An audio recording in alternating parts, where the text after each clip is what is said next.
This is Let's Talk Teens, a parenting podcast sharing tips on raising amazing teenagers. We are both certified life coaches that have worked with teenagers as coaches, mentors, and teachers. We are sharing what we have found to work best when dealing with teens and tough issues. This is Let's Talk Teens with Abbi and Cheree, episode 84, keeping your teen from making dumb decisions. Oh, Cheree, I don't know about you. I literally pray every day. I'm like, please just help me make smart decisions in my life. Please help my children make smart decisions, right? And I think that only gets amplified as we have teenagers that have way more autonomy than our little kids that we were once used to when we could kind of keep them under our roof. And so I want to talk today about some of the things we can do as parents to help our teens not make dumb decisions. Now, spoiler alert, we can't block all those dumb decisions. And I'm just thinking about of all the silly things I've done as a teenager, right? We're all make dumb decisions. I make dumb decisions as an adult, but there's a lot of things we can do to help protect our youth from some of those really life altering, I'm in trouble kind of dumb decisions. I love it. As you're talking, I was thinking, yeah, we all do make those dumb decisions and we also get to learn from them. So I know our teens will too, but let's avoid some of that unnecessary learning, shall we? Yes. Well, and kind of the first tip thing for you parents to keep in mind is actually just more of kind of something to be on your radar. But teen riskiness, teen peer pressure that oh, I'm gonna go make this rash decision right now. That greatly amplifies when you have a couple factors in line for our teen. One of those is if we have boys and girls together. Now, I love teen boys and girls together because that's actually a stage of development. They're figuring out, oh, I like this person. Oh, I don't like this person, right? We're figuring all that. So this is not a don't let them hang out together. But when your teen's going to maybe a party or a hangout and there are boys and girls there, we should just have that little indicator go off in our head as a parent to just ask questions and to just say, hey, what are you guys doing? And they're going to say, oh, we're swimming at Sarah's pool, right? That would be my cue then to say, hey, my teenage son, just remember, be respectful. Don't jump off of anything, right? Be cool and calm. Because it's one thing to have a pool party with the guys. It's another thing to have a pool party with guys and girls because all of a sudden we start doing backflips off the diving board. We start jumping off the deck, right? And so talking your teen through that is huge. But just know, here's some indicators that, oh, my teen's chance of making a dumb decision is heightened. If we've got boys and girls there, if we've got a large number of people. So the more youth there, the more likely we are to show off. Heightened emotions. If your teen's gone through a friend breakup, a boyfriend-girlfriend breakup, there's sad they didn't make the basketball team, they didn't get the lead in the play, or maybe they did and another friend didn't. All those things should just be indicators to us as parents. Hey, I'm going to check in. I'm going to ask questions with my teen to make sure that I put them in a safe environment, even though there's boys and girls there, even though they've heightened emotions, even though they've just gone through a friend breakup. Oh, these are so good. Each of them. I think of the boys and girls. This is what I think of when my boys were teenagers. They just turned into peacocks where they They had to do. strut their feathers, right?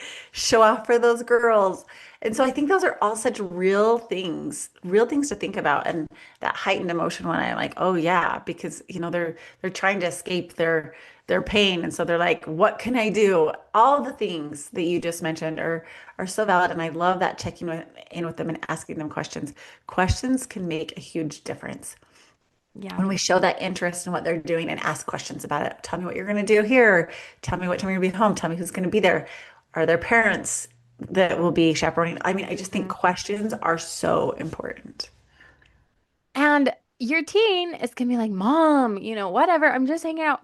That's our job though as parents. I am such a big believer in we we are not always the cool parent all the time, right? We've got to be that parent that's like, okay, tell me who, where, when, how, is there alcohol at this party? Is what's gonna be going on? Because we want to be that informed parent, and our teen might not love that, right? Oh, But they for sure won't, right? Mine always said, why do you care so much? My friends' parents don't care. And then I'd be like, man, I feel bad for your friend. Like his parents don't love you as much, love him as much as I love you.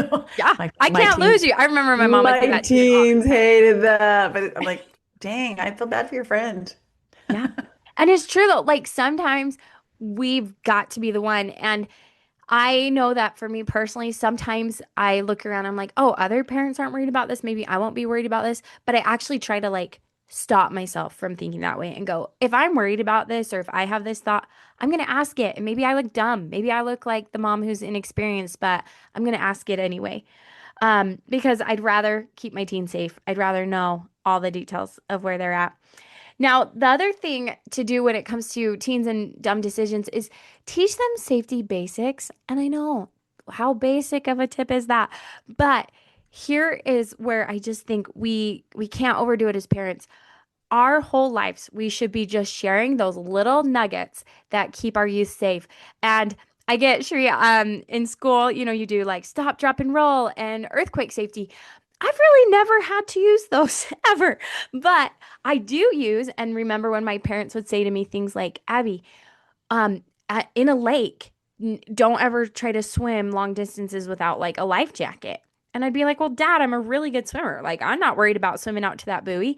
And I remember my dad multiple times, my dad in lake safety was huge. He'd be like, Abby, grown men will drown. Like, your body will seize up. It's colder than you think. Like, they would just drop these nuggets on me all the time.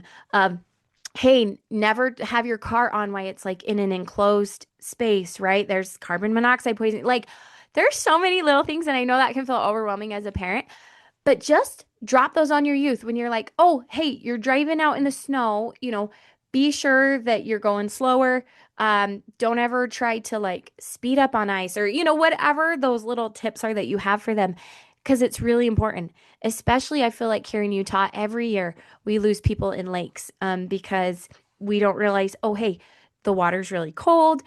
Even grown swimmers, it always looks closer than it really is. And so just touching base with our youth, I feel like our youth very often go to like Lake Powell or like with friends. And again, there's an amplified experience of I'm with other people, I'm with my friends. Maybe I'm not used to going to Lake Powell, right? Maybe that's not something my family did. Talk them through everything about how they've got to wear these life jackets and just really cover some of those safety basics. Think you're spot on. And, with in thinking more about even the driving thing of how much teens kind of get crazy when they're driving all together, Mhm. and just the horseplay and they're having fun. And I think it's always good to just add that one into is like, or you guys make sure you wear your seatbelts, just like don't be a distracted driver. Really watch, if your team's driving, really watch the road. Really, try to stay calm even if there's a lot going on. I don't know if that even, makes sense, but it's just really, I think all of those things are such a good things to just remind our teens, even if they just think we're nagging them or we're just trying to find something to talk to them about. I think it's just planting those seeds in their head of like something to think about. Think about this when you're driving. Think about this when you're in the lake. Think about this when, you're doing these different activities. Well, Sheree, you brought up for me. I mean, my mom, I can actually tell you, like, oh, these are the things she would say. And one of those was, you might have the right of way, referring to like a pedestrian walking, but you're still dead. And I just remember, like, that is what she would tell me all the time of, hey, Yeah. you might have the right of way, but you're still dead. Meaning, like, look around. And if a car's coming and, like, yes, the line is, it's blinking and they're supposed to stop. But if I'm not looking and watching that car, like, yeah, they're in the wrong, but I'm the one that's dead. I'm the one at the hospital. I'm the one that's hurt. And just like those little nuggets, and your kid is gonna, just like I did, I'd be like, Mom, I know, like stop. No. But it's in there, right? And it's important.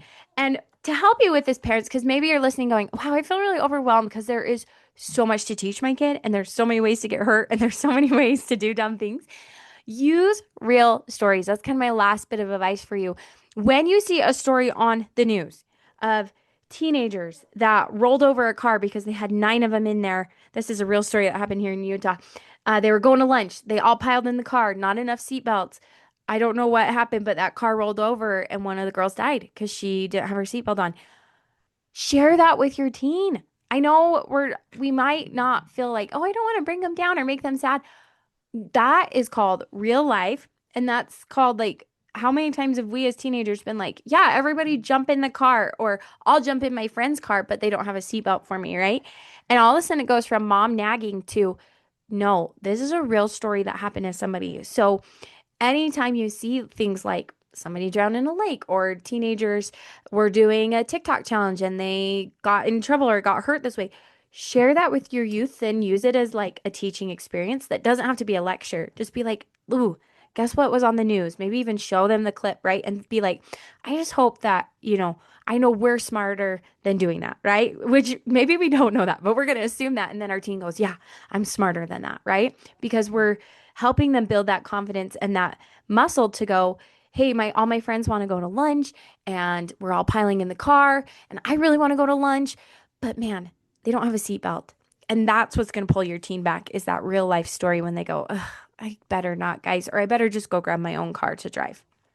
Yeah, I love that. I think real examples always win. And even though sometimes I think the teens still do that, oh, that will never happen to me, it's still just so good for them because that person that they thought that would never happen to them, they were that person that they thought it would never happen. I mean, I'm sure when they all piled into that car of 9 people, they were thinking, oh, yeah, those things happen, but never to me. So I think it's just so good to use those real life stories. I love that. Well, I love you used a phrase that's actually based in brain science, which is that it will never happen to me. That is actually like wired into a teen's brain that they're like, oh, this would never happen to me. And so addressing that, and just like you did, Cheree, saying to your teen, I know you are going to think this would never happen to me, or I can get myself out of a situation like that, or I'm smarter than that. None of us are smarter than that, right? Like we all can find ourselves in trouble if we're not careful. In a split second. In a split second. Yeah. Yep. Well, parents, like we said at the first, we can't stop our teen from making all of the dumb decisions, right? Because it's learning. We've all done there. I'm sure we could fill up podcasts about all the silly things Sheree and I have done as For teenagers. sure. Yeah. Um, but this can help protect your teen, especially from some of those life-altering experiences that, tragically can happen to our youth just because they didn't know better or they didn't really think things through. So talk to your teen. If anything you take away from this, talk to your teen, talk to your teen, talk to your teen. Drop little safety tips, measures everywhere you go with them, and use those real life experiences. And we hope to see you in our next episode. Thank you for listening to Let's Talk Teens with Cheree Murdock and Abbi Winslow. If you are looking for more tips to help your teenager, here's where you can find us. You can find Cheree Murdock on Instagram at Cheree Murdock Coaching or on her website, ChereeMurdock.com. You can find me, Abbi, on Instagram as Abbi Winslow or on my website, AbbiWinslow.com. Please rate and review our podcast and share with a fellow parent. Thanks for listening.